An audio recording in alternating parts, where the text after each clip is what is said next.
Hi, welcome to round 8 and the round 8 preview. I'm sure you're all busy watching the Eurovision, so hopefully you can make time to watch this video. So today we'll go through English, Nick-Nat, probably the two biggest topics at the moment, and upgrade targets and downgrade targets. Start off with Tim English. So what would I do with not speaking English? I'm trading him because I don't know how long he's going to be out for, and I don't want to play Fritz or Henry for the next couple weeks. So I'll be trading him. I'm kind of relying on, so that means I have no cover, so I will rely on Grundy and Gorn not getting injured for the most part. So I'm going to need a bit of luck here, but that's what I'm banking on. So yeah, I'm trading him. With Nick-Nat, with no English cover, I think he copped the donut. So it's unfortunate, but I don't like how Nick-Nat tackled. I think it was a dangerous tackle, but that was just me. Anyway, so for upgrade targets, we'll talk about defenders. I don't really like many defenders. I think Sicily this week, if you don't have him, he's playing in the wet, I believe, and intercept plays aren't all that good in the wet. So I'm not too confident on getting in Sicily this week, but yeah, so I'm not sure. If it's definitely going to rain, I wouldn't pick up Sicily. Because we saw Dude play in the wet a couple of weeks ago and he scored like a 50 or a 60, so I'm pretty sure that's intercept's not a friendly role in the rain. I like Simpson for next week because his break-even's 144. And also I'm looking at Yo. He's around 530k.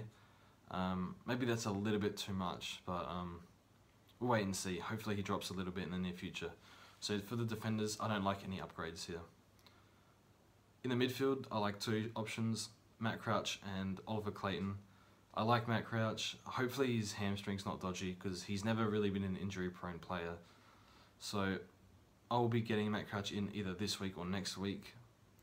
And also I like Oliver. He's a nice draw, so he's a bit more expensive, so I'd rather the cheaper option. But nevertheless, I think they're the only two that I would go for this round.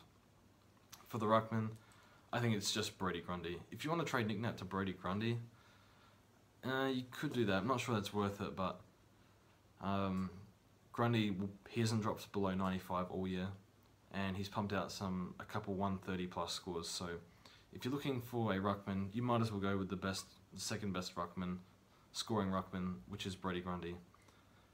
For the forward line, I like Jesse Hogan. I'm very big on him. I think he's still playing that midfield role. Very damaging player. Still kicking goals as well from the midfield. So I like Hogan. He's only 445,000.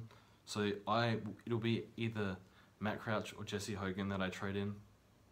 Not sure yet, but yeah, I really like Hogan. And also, if you don't have McLean, it's probably a little late, but he's still reasonably priced for what he's scoring, so you could get in McLean. So they're my targets, I think. So pretty much for the next 2 weeks, I'll be looking at Matt Crouch and Jesse Hogan, as well as Kate Simpson. So they're the three I'm looking at. Now, for the rookies, we have some good rookie ends this round. We have Cummings, Ainsworth. Cummings has been in the system for a year. I usually favour the players that have been in the system for an extra year rather than the fresh draft picks, because we look at the top 10 draft picks, apart from Norton, they've all been pretty disappointing. So yeah, it's not been very good there. So that's why I prefer the guys that have been in the system an extra year. So Cummings, that could mean Finlayson goes forward, stays forward more, because we know Cummings plays half back. So be interesting to see how that goes.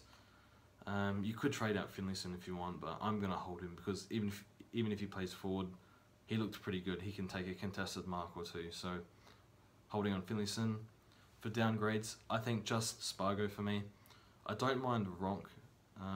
He'd be the second option. Much isn't scoring very well, so I'm going to stay off him. I don't think he'll make enough money. So if you want to go for a forward downgrade, I'd go for Ronk. The thing is, with Franklin probably coming back next week, I think either one of Ronk or McCartan, who's a debutant for Sydney this round, one of those two will probably get dropped for Franklin. So it's a little bit risky. But I'm just going to do Spargo, and I think we have a few good rookies coming up in the near future. Anyway, that's my preview. Good luck this week, and have a nice weekend.